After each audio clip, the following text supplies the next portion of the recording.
Hey everybody, today we're going to start on the tear down on this 24 valve that I bought for my dually. It's supposed to have been a good used running engine. I don't know, we'll see.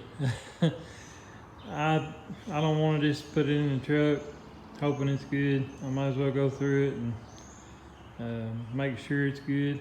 So I'm hoping all the internals on this are good and I can just rebuild it, then pull my other engine and swap this one in.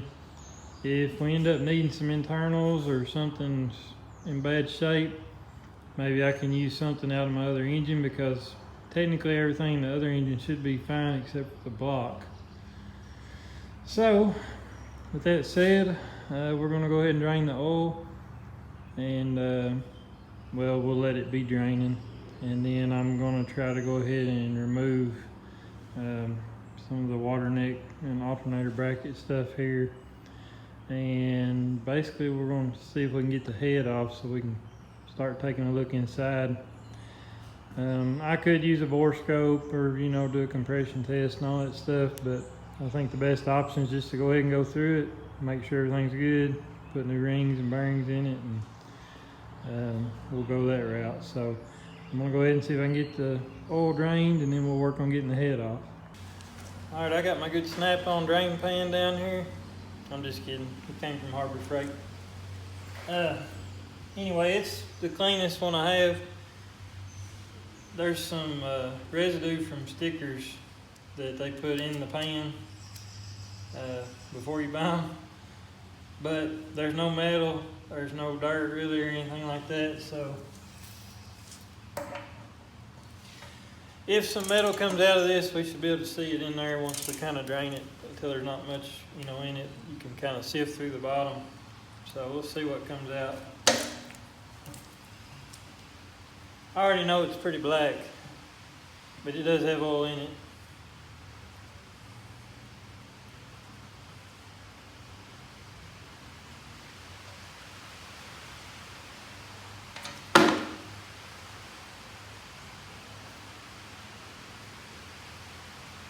Told you it was black.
Let me zoom out.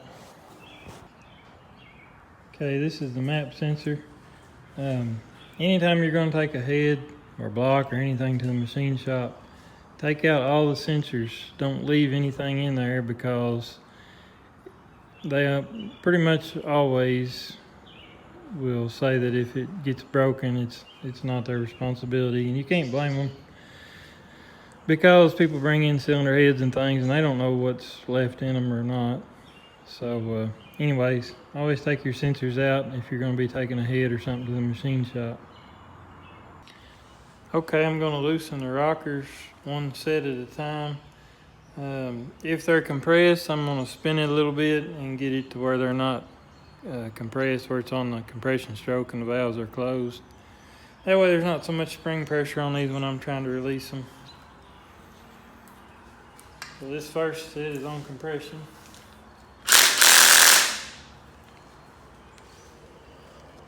That didn't work. Let's try this.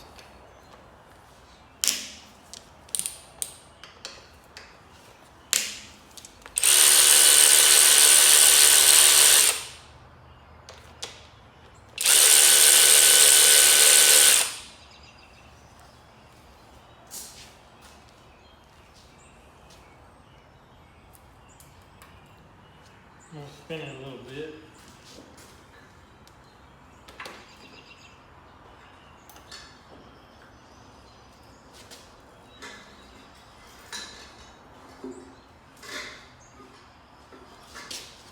Okay, pull this one loose.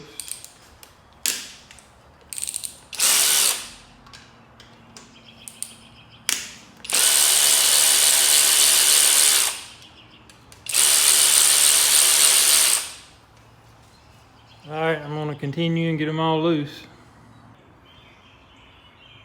All right, I've got a zip tie on each of my exhaust push rods and the exhaust rocker bridges here.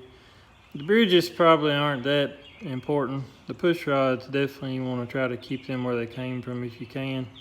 It just keeps everything from having to rewire in. It's already wore into the surface it's been running on for 20 years. So I will go ahead and pull this number 6 out. And I've got some little containers I'm putting everything in.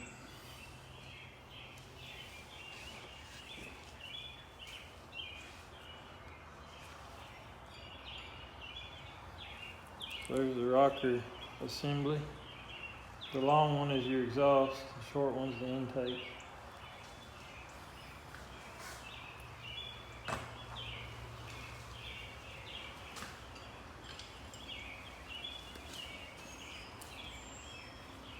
Exhaust push rod.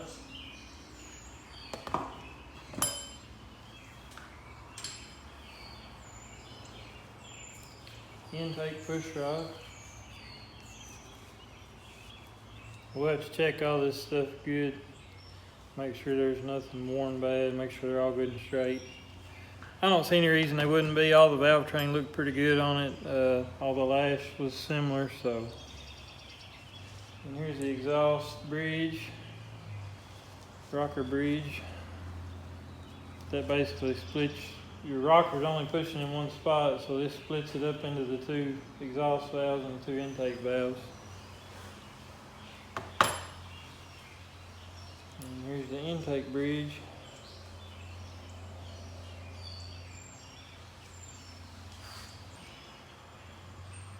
All right, I'm gonna go ahead and do the rest of these off camera, and then I'll get back with you.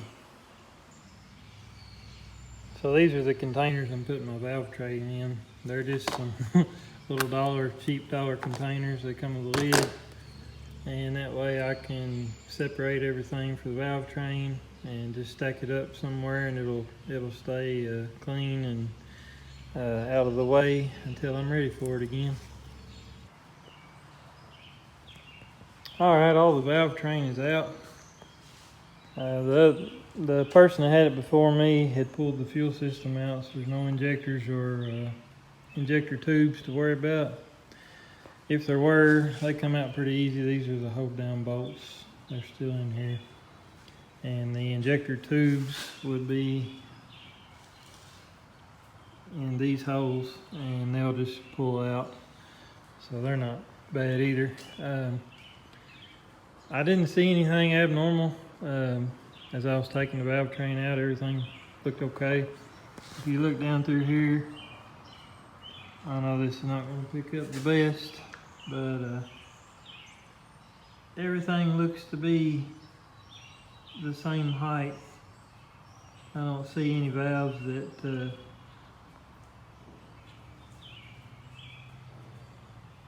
trying to get a little focus on it. Not working though. Anyway, I don't see any valves that look like they're down farther than others, which would indicate a bent valve. And also everything has got plenty of oil on it. And the push rods all had a bunch of oil on them, so that means it probably was lubing fine, and hopefully nothing's been hot or anything like that because of lack of oil. So I'm going to get these head bolts out next, and then we'll pull the head and we can kind of take a look at the bottom of the head and the cylinders and see what it looks like.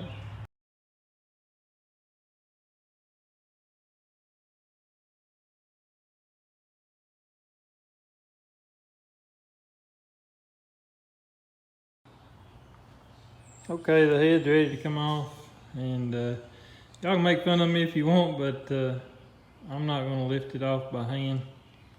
It's a little tall on the stand,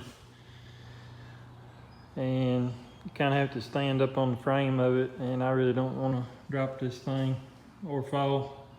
So I'm going to get it off and probably set it on the rack over there on that four-wheeler, and then I can handle it a little better.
All right, now that the head is off, we can kind of look at the engine here, and I'll have to inspect a little more. I think the cylinder walls and everything are okay.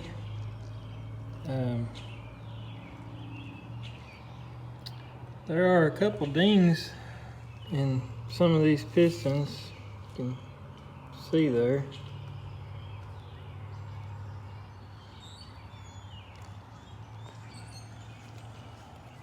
3 and 4 look pretty good. And there's number 2. You can see there's a spot there. But number 1 took the brunt of it. I don't really know what did it. and I need to spin it over and get my light and inspect the walls real good. I don't think the cylinder walls are hurt at all. If that's the case, I should still be able to hone it and maybe replace a couple of the pistons or something if I have to. The cylinder head somehow doesn't really look like it took a beating at all at first glance. This is number 1, which should have been the worst. It's got one little ding there.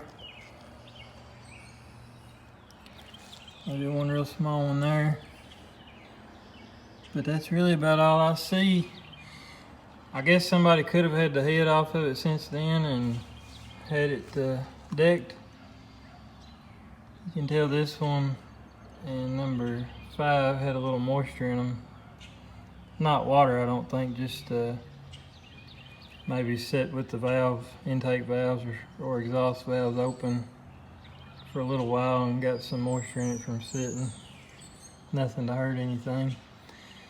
I think the cylinder head's okay though, and I think the cylinder walls are good, which is the main thing because I really need the block worst. I was hoping all the pistons would be nice, but we'll get into it and see. I'm gonna spin it over and make sure everything's good. I should mention this isn't going to be a how to rebuild your Cummins series, but I'll try to show what I can as I go along. If you're interested, stick around. I'll probably have to wait on the machine shop some, and I don't know how fast this will go together, but I would like to have my dually back running, so I will update as I go. Thanks for watching.